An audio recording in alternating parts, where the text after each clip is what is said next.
Little Red and the Very Hungry Lion.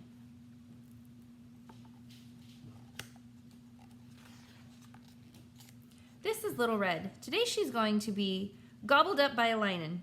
This is the lion. Well, that's what he thinks is going to happen anyway. One hot morning, Auntie Rosie woke up covered in spots. There was only one thing for them, spot medicine. Ring, ring, ring, ring, ring, ring. Oh dear, said Little Red when she heard the news. I'll come right away. So she put some spot medicine in her basket and waved goodbye to her daddy. It was a long way to Auntie Rosie's house. Little Red walked under the giraffes, over the sleepy crocodiles, and past the chattering monkeys. She crept around the termite mounds and under the leaping gazelles. Then she caught a ride on an elephant, wiggled her way around the hippos and warthogs, and waved hello to the meerkats. Then she sat down in the shade of a shady tree, and that's when the lion arrived. The very hungry lion.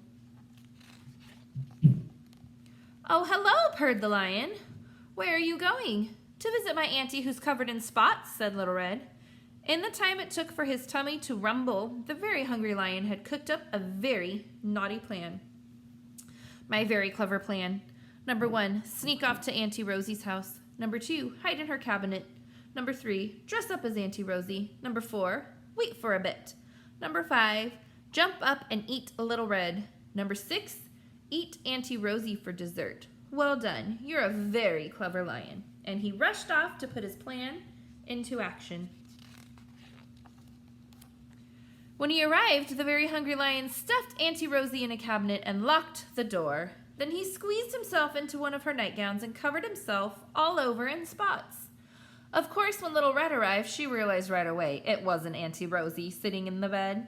She quickly looked around and spotted her auntie peeking through a gap in the cabinet. Then Little Red decided that she was going to teach the naughty lion a lesson. Oh, Auntie, cried Little Red, what tangled hair you have! And before the very hungry lion could even lick his lips, Little Red had brushed and combed and twisted and braided until the lion had a lovely new look. This had not been part of the lion's plan, so he opened his mouth wide, distinguishing, shouted, Little Red! What gigantic, grimy teeth you have, Auntie. Oh, that was disgusting, by the way. He opened his mouth wide. Disgusting, shouted Little Red. What gigantic, grimy teeth you have, Auntie. And Little Red made the very hungry lion brush, brush, brush his teeth until they sparkled. Oh, Auntie, sighed Little Red, what an old nightgown you are wearing. And before the very hungry lion knew it, Little Red had found a much prettier dress for him to wear. This had not been part of the lion's plan either. Stop! Yelled the lion. I am a very hungry lion and my tummy is grumbling.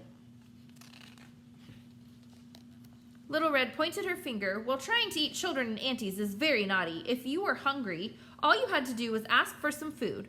The very hungry lion let Auntie Rosie out of the cabinet and said sorry ever so politely. Little Red gave Auntie Rosie the spot medicine, which worked immediately. Then the three of them gobbled up a whole basket of donuts together. The lion had 5. Soon it was beginning to get dark, so the lion walked all the way back home with Little Red on his very best behavior. He promised to never, ever, ever try and eat another auntie or any children. But he might be tempted to eat Daddy. No, bad kitty. The end.